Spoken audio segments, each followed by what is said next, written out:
Hello po. Part 3 po. Part 3 po ng Season 18. What is written truly happened. To God be the glory po. God bless us all po.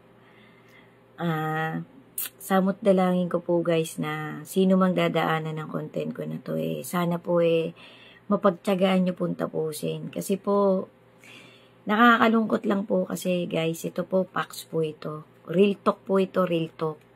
Nakakalungkot lang po kasi minsan may mga tao po talagang mapanira May mga tao po talagang, lalo na po dito sa social media ang ginagalawa nating lahat. Kasi ngayon ang tao po, kahit po bata, may social media account din Hindi na po yata kumpleto ang buhay ng isang tao ngayon kapag wala sang social media account, kahit isa lang. Kasi nga po, ang mundo po ngayon gumagalaw na talagang kailangan may interaction ka sa mundo. Kasi kapag wala ka naman din pong social media account, parang kulang din ang communication mo sa mundo Kasi pag bumili ka nga po ng gadget, i-enter mo yung email mo, i-enter mo yung ganito ganyan, bla bla bla. Hindi ka rin makakapag-open ng mga app kapag wala kang account. Karamihan po ganun So parang parang obligasyon na po ng isang tao, ng isang human being na makapag-interaction ka sa mundo. Kasi kapag nga po wala kang ganyan, o kung sabihin na natin wala kang ganitong account, bla bla bla. So ang gagamitin mo lang data o kung ano man, yung wifi mo o internet connection mo. So paano mo din makakausap yung mo kung wala ka ding app na ganito? So, parang napaka-imposible na po guys Kasi minsan nga po sa eskwelahan, sa pag-apply ng trabaho, talagang hinihingi na po talaga ng ng mundong ito na kailangan maging member ka ng isang social media account. So, parang talagang nandun na po talaga tayo sa malapit na po talagang magkaroon ng ending ang lahat. Tanggapin na po natin yan ng maluwag sa ating puso't kalooban kasi yan po ay facts, 2,000% po yan. Sabi nga po nung isang matuwid na mangangaral sabi, magpasakop ka sa batas ng tao para magkaroon ka din ng kapayapaan. Pero dapat lagi nating isipin, uunahin natin ang batas ng Diyos. Kasi nga po, ang batas po kasi ng tao, madalas talaga bias Yan naman po totoo. Bias po talaga. Sabi nga po hindi lahat ng nakakulong ay totoong may kasalanan. At hindi lahat ng may kasalanan ay nakakulong. Yung iba po, malayang nakagawa ang gusto niya. Kasi nga po, bias. So, nakakalungkot po kasi minsan yung mga ganito pong content, binabaliwala po ng mga tao. Kasi kapag po kasi usaping talagang pang Panginoon, ang tao po nabuboard. Yan po totoo. Nabuboard po depende po din yan sa topic. Depende po yan sa content na ginagawa ng isang human being. Kagaya po nung isang mangangaral na talagang hindi sa bias. Talagang kapag kamali, bino-voice out niya po. Kapag kabaluktot, talagang inaano niya po, nire-reveal niya po. Kasi, ang pinangahawakan po nung mangangaral na yun, kung anong tapat at totoo, na gospel ng ating Creator. Kasi ganun po dapat sina Elias, sina Moses, sina Elijah, si John the Baptist, si Apostol Peter, si Paul, yung pinakauling apostol ng ating Panginoong Jesus.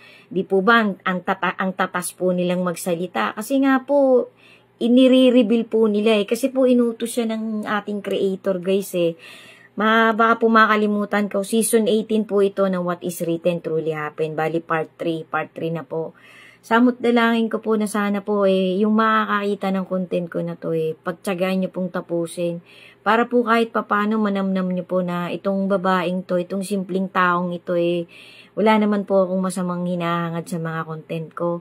Ang gusto ko lang po talaga kahit papaano makapag-voice out din po ako. Ma-share ko din po yung katiting kong motivation na natutunan ko din, na nadinig ko din, na kahit papaano pinagbasihan ko din po yung gospel ng ating Panginoon tapat at totoo naman po yung nadinig ko. Kahit papaano meron pong pinaghugutan, hindi po imbento. Kasi napakapangit po talagang manghihikayat ka ng kapwa-tao mo na sarili mo lang na aral, sarili mo lang na ano. Although ang bawat buhay po natin ay may mga motivation, may mga life lesson tayong napupulot sa mga past life natin. Kaso yung iba nga po, pinupulot nila pero tinatapon ulit nila. Kasi dapat po, kapag ka po tayo may nangyari sa buhay natin, pulutin natin yung life lesson natutunan natin sa buhay natin. Tapos, yun ang itawid natin. Yun ang i-share natin. Yun ang isabuhay natin. Para kahit papano, hindi na po ulit maulit yung mistake na nangyari sa buhay natin. Kasi yun din po ang utos ng ating Panginoon Sabi nga po wag nating ibibigay ang banal na bagay sa baboy kasi yuyurakan lang to ng baboy. Sabi nga po, ang isang baboy na naglinis tapos bumalik ulit naglubalob ulit sa putik. Kasi hayop po yun Parang ikinukumpara po ng Panginoon sa isang animal na ganito na ang taong dumanas ng tapos hindi natuto dun sa buhay niya ay parang baboy na naglubalob ulit sa putik. Yan po ay nasa Holy Scripture. Salita din po yan ng ating Creator. Tumawid po yan sa New Testament kasi nga po para po kapulutan natin ng motivation. Kasi ang Panginoon po wala po yung ibang hinahangad kundi iligtas tayong lahat Kaso nga po ang tao, sabi nga po nung isang narinig kong content creator na parang pastor din po siya sabi niya po pare, namnamin natin yung trajectory papunta talaga sa Panginoon kasi mabigat nga po. Ibig sabihin, mabigat yan pare, kailangan pakaisipin mo kung ano talagang dinadaanan mong landas. Kasi kung papunta yan dun sa kabila, sa kalaban ng Panginoon, nakakatakot yan. Kasi ipapahamak mo yung kaluluwa mo. Pero kung ang tinatahak mo naman pare, papunta talaga dun sa trajectory iniuutos ng Panginoong lakaran mo, huwag kang mag-alala kasi ang hinahangad ng Panginoon ay ang kaligtasan mo, ang magkamit ka ng salvation. Kasi nga po habang nandito po tayo sa mundong ito, deceiver po kasi yung kalaban ng Panginoon Powerful din po siya pero unmatched po siya sa Panginoon. Kaya lang po siya nandito kasi nga po dito siya itinapon Siya po talaga ang kalaban natin. Pero sabi nga po nung isang napanood kong dokumentary, binigyan tayo ng Panginoon ng power. Binigyan niya tayo ng Holy Spirit ng power para hindi natin iaalaw ang anumang panlulokong gagawin sa atin ng kalaban ng ating Creator. Kasi nga po ito pong kalaban ng ating Panginoon. Ang hinahangad po niyan ay mailigaw ang bawat isang human being sa salita ng ating Panginoon at ng kanyang bigatin san para hindi natin makamit yung nakalaan sa ating salvation na magkaroon tayo ng eternal life in the long run ng race natin, ng takbo natin dito sa mundong ito. Kasi ang mundong ito po ay tinatahak na po nito ang pagwawakas. Yan po ay facts. Kasi napakarami na pong dokumentary, napakarami na pong kakaibang pangyayaring nakikita natin ngayon at nararamdaman natin.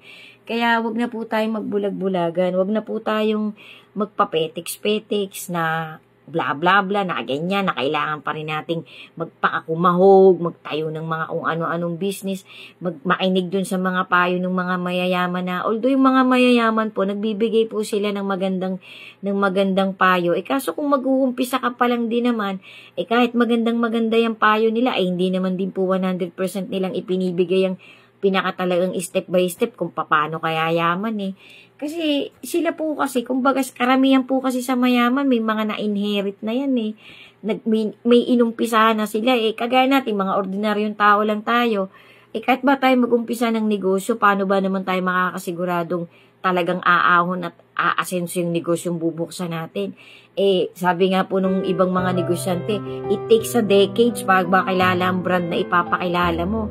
So, kumbaga sa po, parang hindi din po ganun 100%, 100%, kapani-paniwala pa rin yung ipinapayo ng ibang mga bilyonaryo. Kasi, kumbaga sa ang mindset po kasi nila, nakapokus na lang dun sa pagpapayaman Kasi nga po, marami po talagang mga mayayamang tao na talagang lumis na po sa trajectory na talagang may Diyos. Although lumalabas sa bibig nila na may Diyos, pero ang pamumuhay po nila, hindi natin makikita na talagang nandun sila sa trajectory at motivation ng ating Creator. Yan po ay facts. Hindi naman po sa pagiging judgmental. Sa totoo lang po tayo, dun lang po tayo sa talagang facts. Dun sa talagang hindi natin kailangan mambola ng tao. Sundan niyo pa po guys. God bless us all po. Sana po kahit papano nakakapagtawid ako ng maliit na motivation.